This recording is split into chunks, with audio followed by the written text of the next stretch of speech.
Good evening, everyone.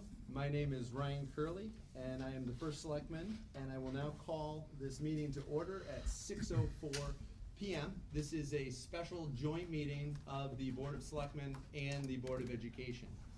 And as I'm sure most of you, or all of you, are aware, this past week we had a presidential election here in Portland that coincided with two budget referendum questions for voters in Portland, one pertaining to our schools and the other pertaining to our water. And we're here because of the school question. The voters in town have spoken. I want to be very clear before we get started that there was a overwhelming response to the election. It was a 60% of the electorate that came out for the presidential election voted no on the proposed plan to consolidate 3 of our elementary schools into 1. And 40% voted yes. That's pretty good indication that where the town lies and where we need to take our direction going forward. So I guess I just want to put it bluntly. The plan that was on the ballot last week is dead. We are not bringing it back. And so we're here today to talk about the next steps of what we need to do. I know I don't want to speak for my board, but I've said all along that I want to do what the town of Portland wants to do. And I think the past several months have been, unfortunately, some of the most divisive months that I've seen in my time growing up in Portland and also serving in elected office. And I understand that. There's a lot of emotion on both sides. And I think rather than talk about the plan that was on the ballot, I think we need to talk about what we as a board can agree on and how we move forward from here. Because that's why we are here. And the one thing that I know everyone here agrees is that we have to do something to address our aging school facilities. And a couple truths that we heard, I think loud and clear from the voters of Portland, were that $33 million, I think, was too expensive. I've heard that a lot. That's a number of, I think, a big reason for people voting no. So I think the next plan that we put forward needs to be less than that. And the only option that is less than that, and I'm sure, I know both of these boards are aware, is a capital improvements only plan. So the plan that was on the ballot was the least expensive option to renovate to new. And so moving forward, I am proposing that we look at a strategic capital improvements plan across all of our schools. Another truth that I heard from voters was that they wanted to know about all of the schools. The question on the ballot did not talk about the secondary schools, which we all know also need work. So I think moving forward, what would be best for us is to have a new committee that utilizes all of the information that has been created over the past 3 years. Nothing about where we are today has been rushed into. We've done a lot of work over many years to get here. And even though the plan on the ballot last week didn't move forward, we received and have a great deal of information on what our buildings need. We had a sightlines report in 2020. We had a Fryer report in 2021 that goes through and itemizes each of the capital needs in all of the 5 schools in town. And so I think what I would like to see, and I will open it up, and we're going to go around the table to talk about what each Board of Selectmen member and what each Board of Education member envisions. But I think it's very important that we work together to present something that the voters in town will support. Before I open it up, I want to clear up some misinformation that I did see. Unfortunately, there was a problem with the voting count on election day, and it was reported that there were 3,000 or so ballots of people who did not vote on the school question. That is not true. I have a number of 223 voters out of 6,000 or so left that question blank. So we did hear from the majority of people at the polls, which is what this, and I want to give a lot of credit to both the Board of Selectmen and the Board of Education. The reason why it was on, that question was on the ballot last week was because we all said this question is too big for either one of these boards, and we wanted to make sure that the most voters in town had the ability to make their voice heard on that. And we did. And we heard that lesson, and we're going to learn from it, and we're going to come together as a town to work together to solve this. And I know we can. We know exactly what needs to be done, and we can be strategic in how we do it. So I think that with that, I just want to say the plan that we're talking about, and I'll turn it over to our Board of Education chair, but we have to move quickly on this. And I would like to set up a committee at our next Board of Selectmen meeting, which will be next Wednesday. And at that meeting, we'll have a resolution to create a committee, and we'll begin making appointments. I'd like that committee to meet beginning as soon as December, early December. And the goal is to have a new referendum question on the ballot to coincide with our budget in May. I think that we can do it. We already have the information that we need. We just have to be strategic in the capital improvements that we focus on. The other thing that I've heard from some board members is that some members, and I'm sure they'll tell you about it soon, would like to consider decommissioning an elementary school to save on overhead savings. And I'm not opposed to that, but I'd like to see the process play out and do it in a way that does not impede learning and education in any way. And so I'm open to it, but I'd like to let that new committee play itself out and see what happens. And I think that is what I wanted to say to start with. We are going to have public comment after all of our elected leaders speak, and that public comment is going to be limited to 3 minutes, just based on attendance and making sure we can get through everything. So with that, I'll turn it over to Laurel. Thank you. Thank you, Ryan. Good evening. I think I'm going to echo a lot of your sentiment, but I would like to start by acknowledging the teachers and parents and community members who put in a tremendous effort over the last couple of months to raise awareness about the needs of our elementary school facilities. While the proposed one-school plan was not supported by the majority of voters, the needs of our elementary schools remain clear and urgent. I'm hopeful that now our community has a better understanding of the challenges that we are up against with these 3 aging facilities. I know the Board of Education is steadfast in our commitment to ensuring that Portland children have safe and healthy learning environments. Looking forward, we are committed to working collaboratively with the Board of Selectmen to find common ground and build a plan that voters can support. It is clear to me that this process will require compromise and collaboration on all sides, and it is my hope that the Board of Selectmen and Board of Education can work together, engage our community, and land on a solution that addresses our students' needs while honoring voters' perspectives. Moving quickly is in the best interest of both our students and the entire community, as we all understand just how rapidly these costs escalate. I support taking steps to bring together a committee to work towards developing a Plan B, and I think targeting the May budget vote for a referendum is ambitious but doable, given all the work by previous committees that should and will form the foundation for this next step. I know the Board of Education remains committed to advancing this effort thoughtfully and transparently, and to working with all of you. Thank you, Laura. Thank you. All right, I'm going to open it up and we'll just go down the line. We'll start with the Board of Selectmen. Michael. So I think this is a great idea. And just state your name for everyone. Mike Pelton.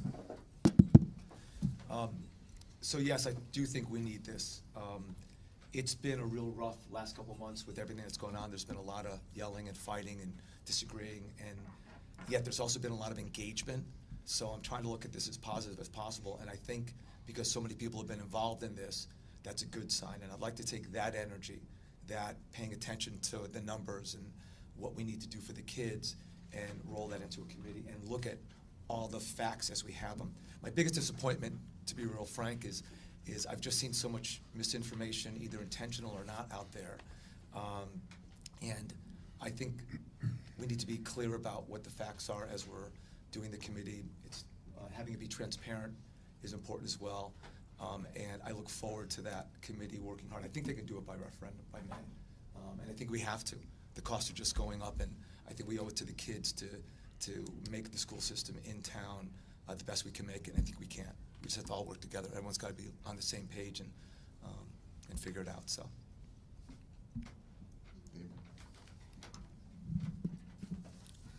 Michael Hernandez, Board of Selectmen.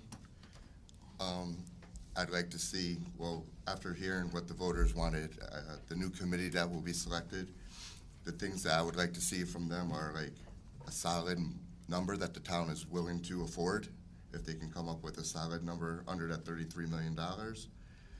I think time was an issue. I think bonding over 30 years was a mistake also. So I'd like to see the bonding down to like 20 years.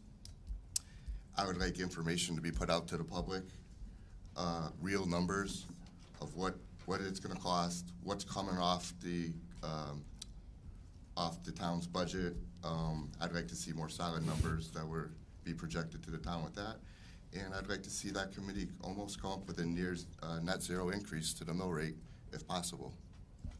That's all I have. Thank you. Thank you. Jim? All right, so Jim Tripp. Yeah, it's been an interesting, I think, period going through this and listening to the discussion and engaging with a lot of folks in the community. Where I come at this from, looking at this, is that ultimately we need to look at it's a two-part equation, and I think sometimes if we look at just fixing what we got versus renovating to new versus what level, we need to balance that. When you take a look at the proposals that were out there, the leading three proposals, the proposal that was out there was not the least expensive from a capital perspective, but if I did my math, outstanding, thank you. We've broken the mic. But I believe it was among the least expensive when you looked at it over a combination of capital and operational savings. I think we owe it to the taxpayers in Portland to be able to operate more efficiently than we are right now. Operating 3 separate schools is not an efficient way for us to operate given our student population. I think we need to get, when you look at the costs that are going up, that we don't have a lot of control over in terms of special education, other things that we have to do. We need to make sure that we're doing and taking care of the costs that we can control so that we can, in my mind, stay with the goal. Everyone sometimes gets worried about how many kids are in a building. My focus is how many kids are in each classroom. We need to make sure we operate in a way where we can pay our teachers, keep our teachers, afford to have enough teachers to keep the number, student-to-teacher ratio, what it is. So we need to look at all of that. I think that not just looking at just the capital costs for the building, we need to look at, not just looking at just the capital program, but we need to look at if we're going to consolidate, which I do believe we need to consolidate to some degree. There was a certain amount of projected savings consolidating from 3 to 2, and more projected savings from consolidating from 3 to 1. If the community is more comfortable consolidating from 3 to 2, which I can see how that can be attractive going forward, maybe what we need to do, because that was a more expensive option of the 3 that we were provided, is look at the standards of how we're going to reconfigure those schools. Renovate versus renovate to new, other strategies that we can do to try to maintain those capital costs in a way that we can afford to do both, generate some savings and be more cost effective from a capital perspective. I think that the other thing is, I think that timeline-wise, we do need to be aware of the timeline. There are things that our buildings need critically right now, that if we're going to have a delay in when we actually start the physical work on those buildings, one of the things we need to look at as part of this committee is the timeline, the new timeline for what we would be able to accomplish. We need to understand that, and then we need to look at the schools and look at those items that are going to be critical to get in place so our students are safe and in a good environment if we don't have the time to wait based on that timeline. So to me, that's where I'm coming at with this. I don't have much to say because Jim said a lot of it. First I'll say that we need this date for the committee to come up with a plan and go to a vote, as far as I'm concerned, is a drop-dead date. I agree with you, Ryan. It has to happen. It has to happen sooner rather than later. This issue has been studied to death. There is a lot of great information that this group can use to review. I'm of the feeling, much like Jim, that I think the committee report from the facility study, they went through and did a number of different focus groups, and they did their due diligence. They met with the state, with Department of Administrative Services, Sightlines report, Fryer report, and up until the last question, which was question between do we close one building or we do close two, I think everybody from the public focus groups right on was in sync. I think everybody understands that the town of this size cannot continue to afford to maintain all those buildings. You know, when you fix them, I mean, my children graduated high school and they were here at Portland High School when the middle school addition was put on. And now, 20 years later, you're seeing the maintenance and repairs that need to be done, and we have to understand that that happens. No matter what you do, you're gonna have maintenance repairs that need to be done. You know, the reality is that, as you said, Ryan, the public spoke, and I completely agree with you. But I think we need to find a solution that is financially palatable for Portland residents, but is the best for our children as well. And to echo what Jim just said, we have a building down the street which has ongoing leakage issues that we've been kind of stalling on because that was part of the plan to get there. I think that what has to happen with this committee is they need to choose, if they're going to close one building, they need to determine whether that building is going to be closed, and they need to determine what fix, if it is, for example, Valley View that remains open, then what work will be done to Valley View to at least patch up and sustain and stop the leaks until we're ready to do our full plan. That's it. Sean Manning. I sat at this table in the spring, and I sat here and said, I agree we need safe space to educate our children. At that time, I wasn't in favor of the 30-year bond. I wasn't in favor of not including the extra money we needed to put into the secondary schools. But that's behind us. We now have to focus on what we need to do, which Jim, Mikey, everyone that said at this table, to get the number to a number that we can live with. I think we have to look at this as almost in a scientific way and take emotion out of it and look at each individual building that we have, Gildersleeve, Valley View, and the Biz, and come up with a plan and determine which is going to be the most expensive to close. I might sit at this table and think it's the Biz. John might think it's Gildersleeve. It might not be either one of those. And I think then we have to go from there, and then we have to figure out exactly what we're going to have to spend on the remaining two schools and bring that number to the voters in May. That's about it. The other thing I would like to say is I think we should concentrate on moving the 6th grade up to the middle school this September, following September. Bobby? Bobby Hetrick. I totally agree with what Mike Hernandez said, what Jim Tripp said, John Dillon. I'm not going to sit here and just keep repeating the same thing over and over. The taxpayers spoke. I think all of us heard what they want or what they don't want. I think our best thing moving forward is definitely to consolidate the schools. We've heard from Dr. Britton at multiple meetings about the hundreds of thousands of dollars we could save every year. I think the biggest thing is just to stop kicking the can down the road and do this as soon as we can so we stop wasting money. Meg? Yes. I'm thinking here and listening. My name is Meg Scotta. I'm willing to work with the Board of Selectmen and the Board of Education to come up with the best plan. It's not about what I want, it's about what the town wants. I think we need to validate the voters who voted no.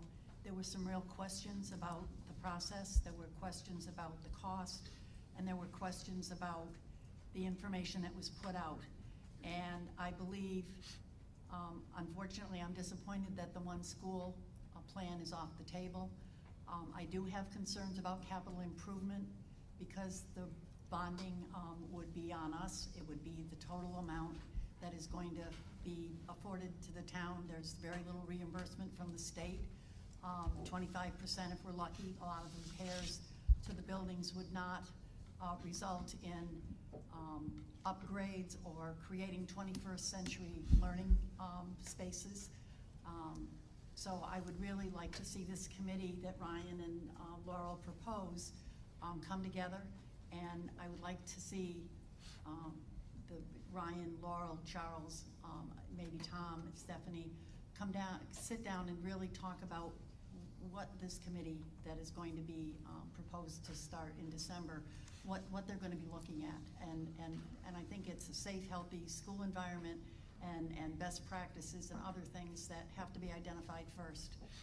We have to answer the questions that the voters posed on Facebook. It was pretty ugly sometimes, but there were some valid concerns, and those need to be addressed. And I would hope that, and I did suggest that this morning to Ryan and to Charles, that we find a facilitator. Nick Caruso from the Connecticut Association from Board of Educations is a facilitator who has done this in many districts. We're not alone. This is not an uncommon thing to happen with referenda. And some towns go through 2 or 3 before they come to some conclusion and some consensus. But through a planned dialogue with voters and taxpayers, parents, and everybody in the community, we can come up with a really good plan and identify what we really want to do with our schools. We know there's a declining enrollment. We know that the buildings are falling apart, and I'm just fearful that we'll be stuck with a very big price tag to fix the schools and repair them. And the repairs will be good, but they won't be enough, and we'll face this question in 10 years. I served on both facility study committees. I did a lot of research. I've gone out to workshops across the country and listened to what other districts have suffered through, and we're not alone. We're not alone. And the state of Connecticut has 1,459 schools, and last year they were able to upgrade the HVAC in 153 of them. That in itself is a problem. We need the state to be involved in a better way. But right now, we need to hear from the voters who had valid questions. And I would hope that people with political clout and celebrity that initiated a lot of the no activity would listen to the other people who had valid questions. And so that's all I have to say. But I'm fully on board for this committee that Ryan wants to form and to work together to find a good solution, because it's about our kids and it's about our town and being a sustainable town with good schools that will attract young families. So that's all I have to say. Thank you. Hi, Kim Nagy Marushak. For me, my primary focus has been the students and how we can do what's best for the students, with the understanding that finance plays a big role in things. So I'm happy to hear we're all here. We're all planning on moving forward. I hope the negativity out there can definitely quiet down, and we can all come together and work together and come up with a plan that is palatable for everyone. And we can move forward from here with the needs of the students in mind, and also understanding that the student's learning environment is the teacher's work environment. So, you know, we want to keep our teachers and we want to do what we can to keep these awesome teachers here. So that's my goal. I'm Angela Hammond on the Board of Ed, and I echo what most everybody here has said already. I think it's great that we had as many responses as we did. I agree wholeheartedly that it's the community's decision. I think the new committee is an excellent idea. I want to make sure that it's a balance of parents, students, teachers, our board, as well as the public. So I think we have to make sure that we get a good rounded committee. I also think that having a good focus group, again, I truly think getting additional participants into that focus group would be advantageous. I think what I heard from the community as well was that the big school was in neighborhoods that were concerned that there was gonna be too much traffic. I don't think anybody's talked about the traffic concerns there as well. So I hope that with whatever decision is made, we decide to look into any type of traffic implications.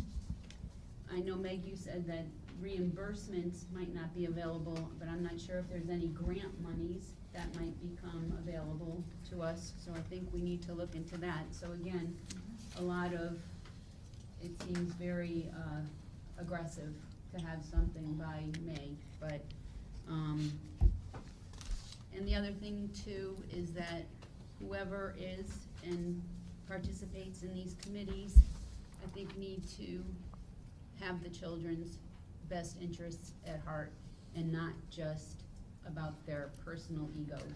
Because I think I also saw a lot of Facebook things, and it really bothered me to see my community rubbing each other in such a wrong way.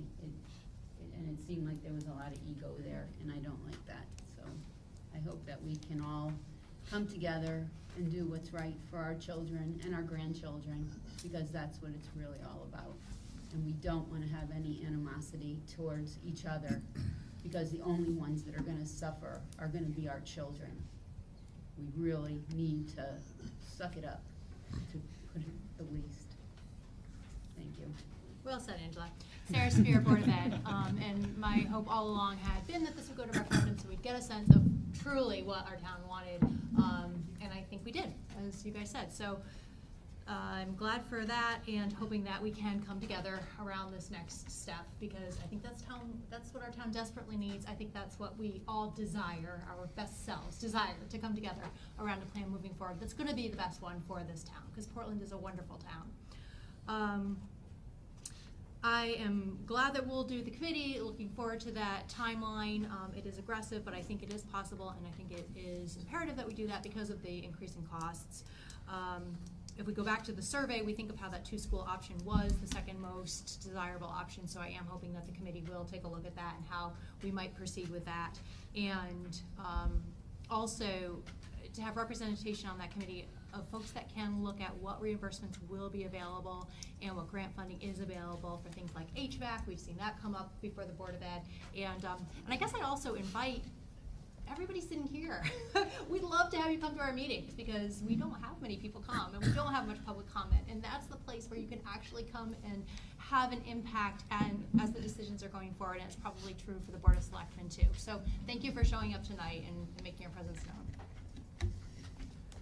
Dave Murphy, Board of Education. A lot of great stuff said tonight, and I agree with most of it.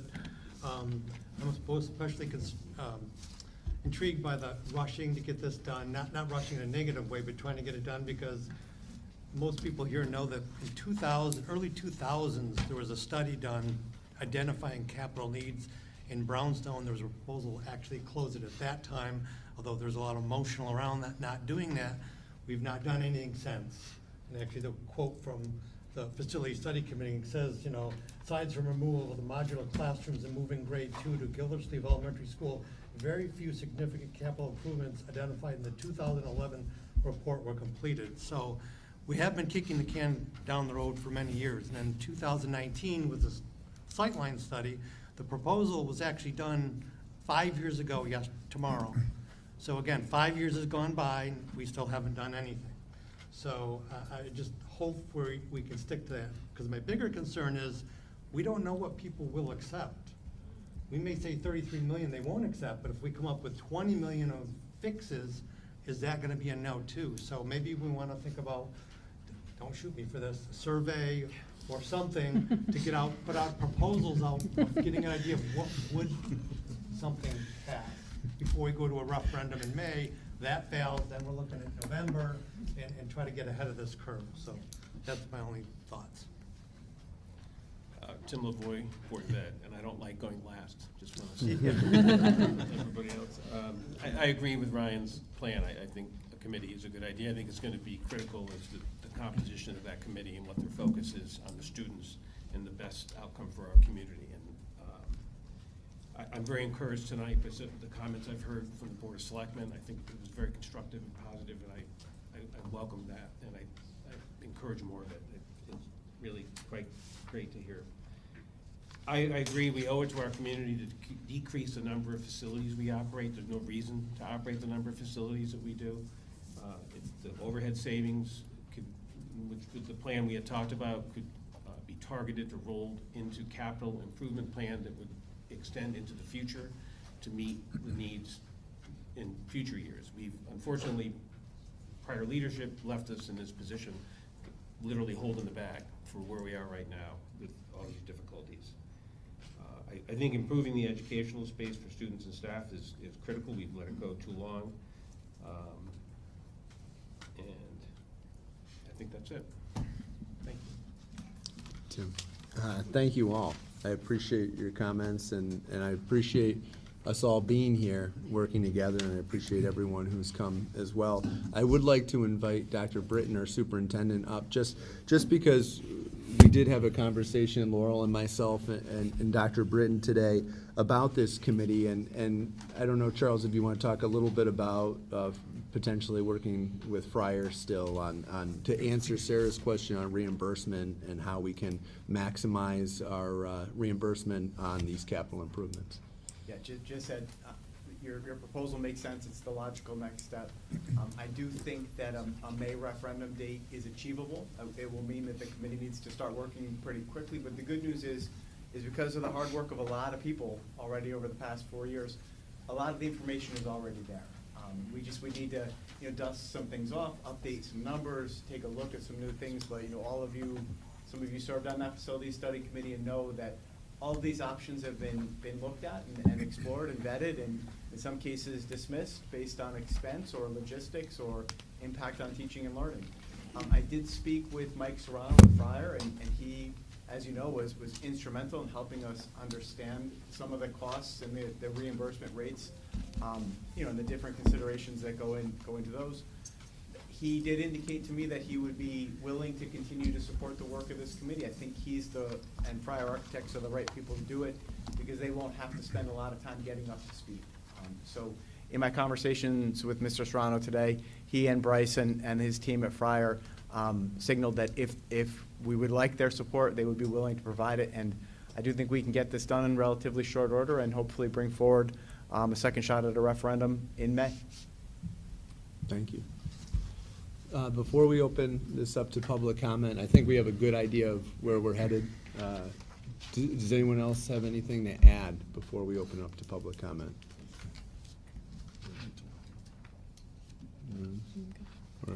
I think we have a consensus, though, on next steps, which is very helpful. So thank you all. As I mentioned at the start of the meeting, we're going to ask that public comment be kept to 3 minutes per speaker, just for the sake of time. So the podium is here. I'd invite anyone in the audience who wishes to comment to just come up to the podium and state your name and address, please. And I guess I'll be the timekeeper. You want me to? Do you want me to do it? All right, somebody. Just give me 1 minute. I'm not gonna. First of all, I'd like to. Sorry, Mike, are you going to? need taller mics. Ben Serb, 139 West Cotton Hill Road. I'd like to start by saying thanks to both Ryan Curley and the Board of Selectmen for how we got here. I think it was a wise decision to put it to the voters. We now did see what the voters wanted. I also like to thank the Board of Education and Dr. Britton. Obviously, there was a lot of work that went into us back from even when I was on the Board of Education years ago. And as long as Dr. Britton doesn't mind me saying it, he won't.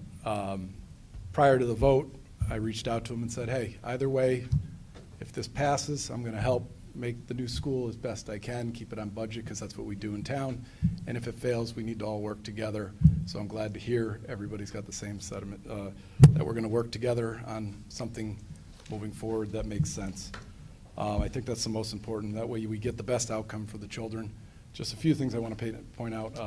David, you mentioned we didn't do a lot of the things, and you're right on that, that list. One major thing we did get done when I was on the Board of Ed was get rid of the trailers, which I was very proud to do that, and a lot of the windows in the brownstone that were needed. So we did do a bunch of the stuff that we could afford at the time. So Portland obviously has a budget. I think Ryan summed it up. 33 was too much, so what's the number? So at the end of the day, I'm going to put a proposal out there, and I pray everybody picks it apart and says we like it, we don't like it, whatever. But it's a starting point. I believe we've done a lot of work. We can close Valley View at the end of this year. We've shown that we don't need it for the next 1 to 5 years. So I propose at this time we literally shut off the water, set the thermostat to 50, and renovate the other schools. The Friar, or the sightlines, we identified about $26 million between all 5 facilities at the time. Granted, that number will change by about 20%, but at the time, I'm just going to use the original number. So the $26 million, if you close Valley View, we're down to about $20 million. If you take what we can get back in grants and stuff, we can get this south of $20 million. And the most important thing is, somebody said it, Hernandez, net zero. Our payment right now on the high school is, I believe, $465,000. I believe Dr. Britton in one of the meetings said we would get a savings of about $600,000, and I've run my own numbers. He's not too far off. The second facility, you don't save the same $600 because there's assistant principal, there's assistant nurse, there's janitors, but you do save the original $600. I agree with that number, or darn near it. So we would have a little over $1 million to go towards the payment of less than $20 million. It's probably going to come in with, after whatever grants we get and whatever rebates, we'll get it down to about $16 million, and we'll be able to renovate the other 4. So I think it's very important to realize there are paths forward that have very little impact, and if people want to spend more and do other things, hey, that's great. Let's put it on the table. Let's do it. But the reality is we can do stuff. We can fix all the leaks. There's no reason not to other things. So I think we should prioritize. Are we there yet? You're there. Oh, sorry. I guess I Thank could you. go forever. But thanks again, everybody. I do look forward to resolving this, and we will as a community. Thank you.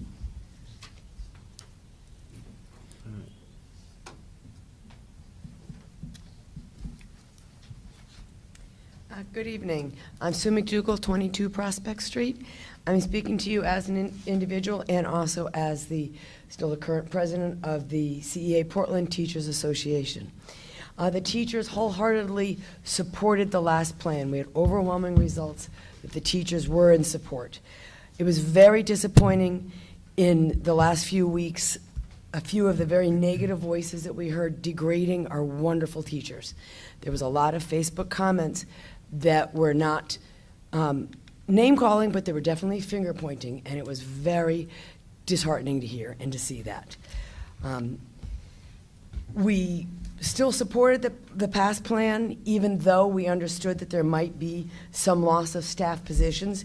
In consult with the Board of Ed, with Dr. Britton, we can even see how we can absorb some of those people. The positions may go away, but those people into other positions. And I'm confident this will also hold true in any new plan that you have going forward. As you have all said, the physical condition of the buildings is the most serious issue. It is very difficult to teach when your room is 50 degrees or there's water pouring from the ceiling. There's things that have to be addressed, and capital improvements alone won't fix these. We have to consider our students, and we know having fewer transitions from school to school is also the best. It is most consistent for intervention and the support plans, seeing the same child for more than a year or two. And as only a couple people have mentioned, there's numerous benefits from moving 6th grade up. And years ago, I was not necessarily in support of that, and talking with some people, I'm like, wow, there's a lot of things that would benefit from that. So your teachers have your back on this. We are overwhelmingly in support of the old plan, and we'll need whatever else comes through. So please involve us in the process, and we appreciate that. Thank you.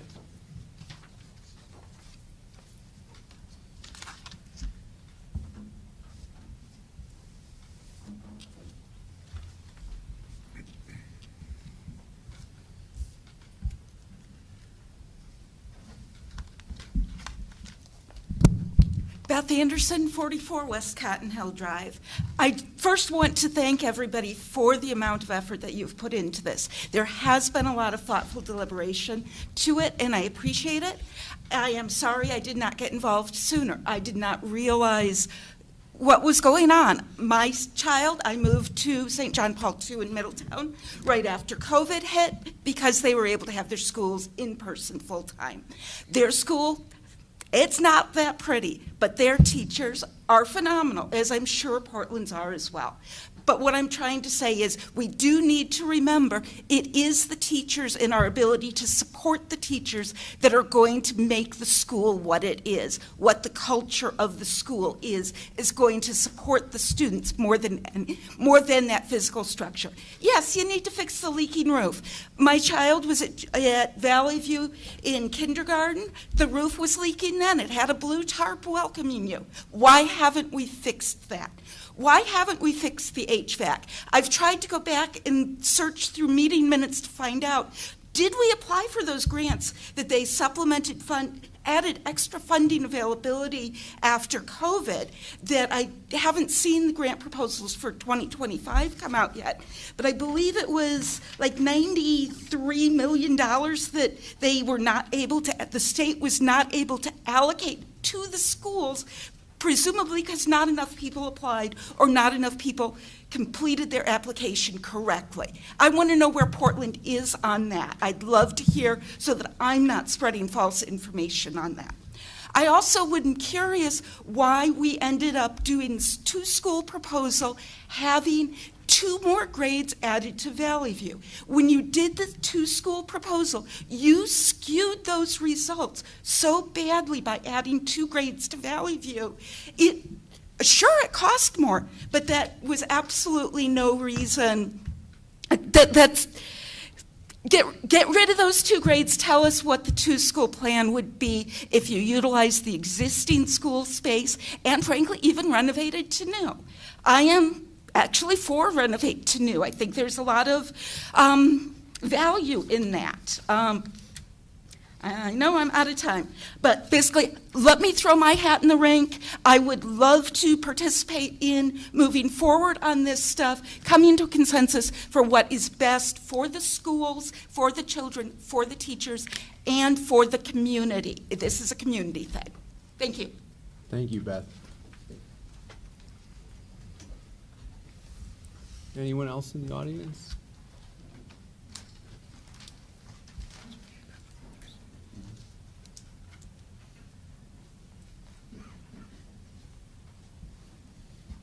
So I don't know many of you. I'm Mitch Gilbert, 211 Cox Road.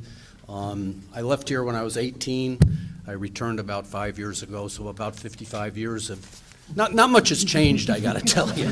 But, so I did write a few things out. Hopefully I can stay within 3 minutes. I would not let facts get in the way of opinion. And I've seen that an awful lot on Facebook.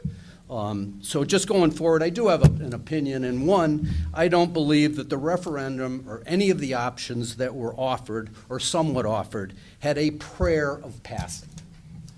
And the reason I say that is the headwinds were a presidential election with large turnout, perceived or real economic hardship of the voters, and wording that indicated a $68 million expenditure versus a net cost.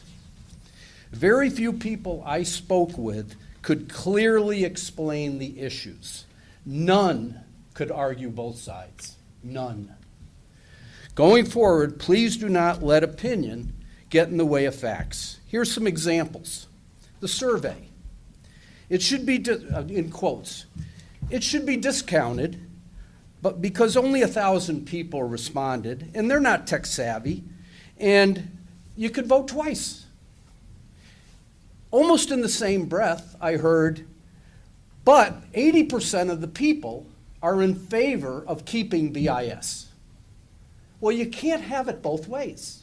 You can't argue one side that I'm in favor of the survey, and then on the other side of your breath argue that you're not.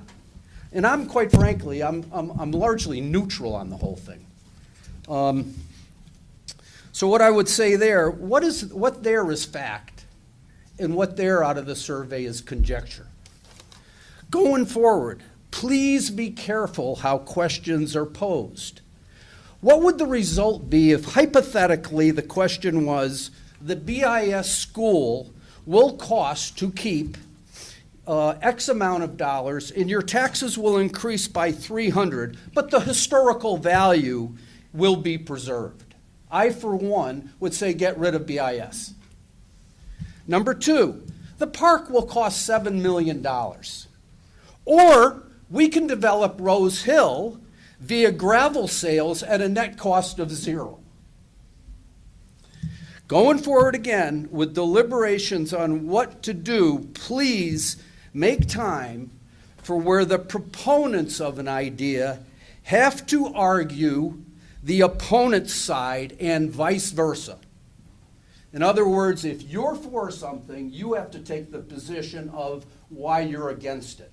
Vice versa on the other side, so at least we get a little empathy going and you understand fully what both sides are saying.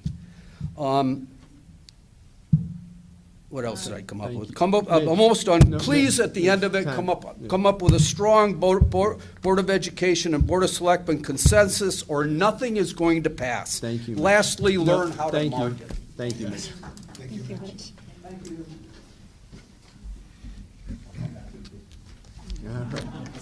All right. Next.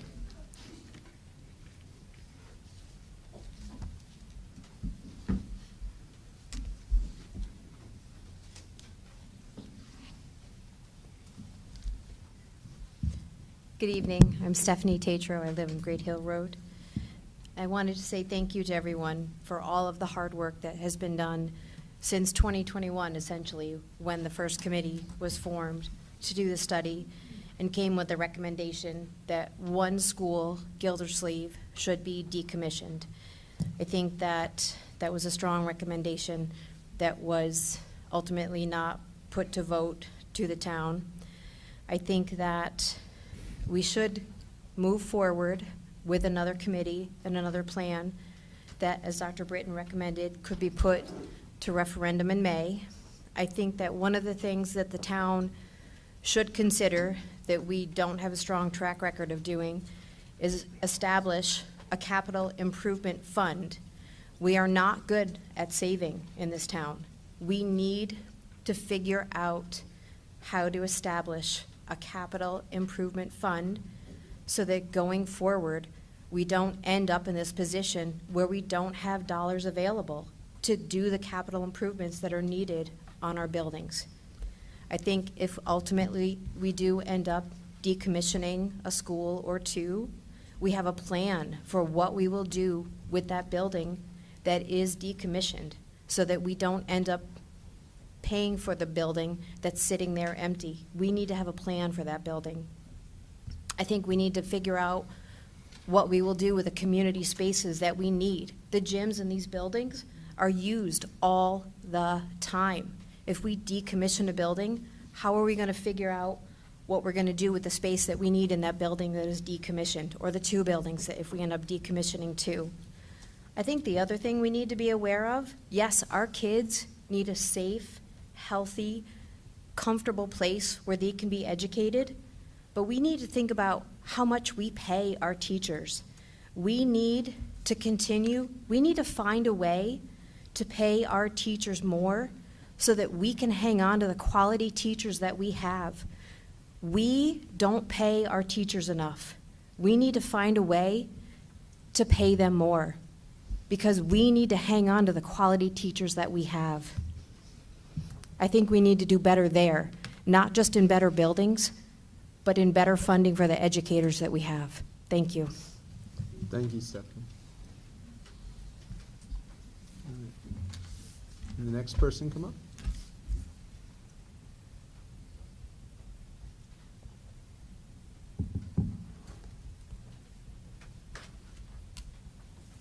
Going once more for anyone in person. I believe we have someone on Zoom. We'll come back to in person in case anyone changes their mind. We have Don. Don Goin, I believe? Okay. Don, you're up, if you can unmute.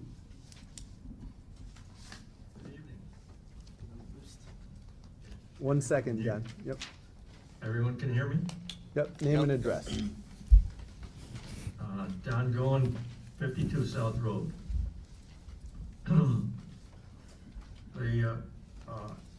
What I want to share with you is I was surprised when I saw the headline in the River East stating that the town of Portland rejected the school consolidation. From everyone I spoke with, everyone was in favor, and even I see that with what the board has expressed. Everyone's in favor of consolidating the schools because it makes the most sense. Yet the public saw the headlines and read the article, which indicated that the overall population didn't want to consolidate the schools. So I think going forward, you have to look at how you can reach the public and give them the correct information so that they can make an educated decision. Secondly, when I graduated from Portland High School in 1957, we had 62 students, 62 seniors that graduated. We had two schools. We had Central School, we had Portland High School, the brownstone building, where junior high and high school were. This year, I believe we graduated about 72 students, and we have 5 schools. So I think just common sense looks at that and says, gee, I think maybe we should consolidate the schools, seeing we're graduating the same number of students. From the numbers and the reports that I've read and listened to, consolidating the schools and bringing all of our students together on High Street is the most economical thing for our residents. I think that's the plan that you should look at very closely and present when you go for another vote, it a lot clearer than we did this time, so that they can make an educated decision about what really is going on with the school consolidation. Thank you for listening. Thank you, Don. Brett, I believe, is up next.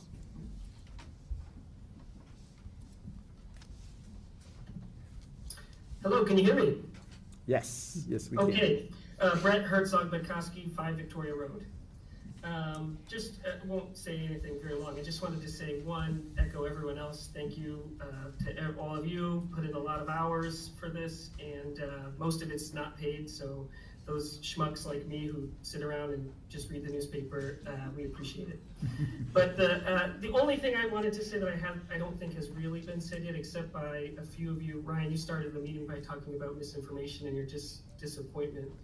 I would hope, my hope is that there's a little bit more intentionality in communication from the Board of Selectmen.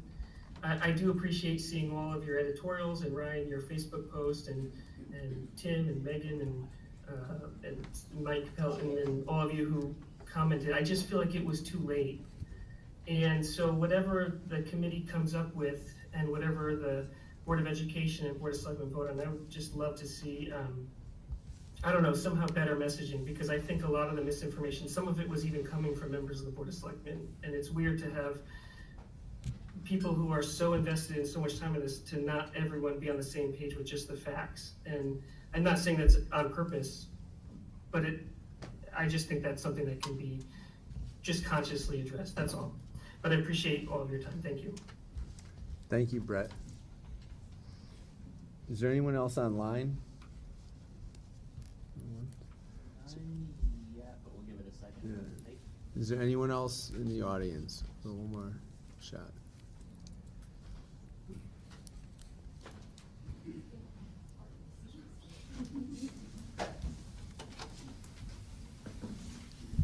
Good evening. My name is Darcy Parmley. I'm at 18 Foley Road.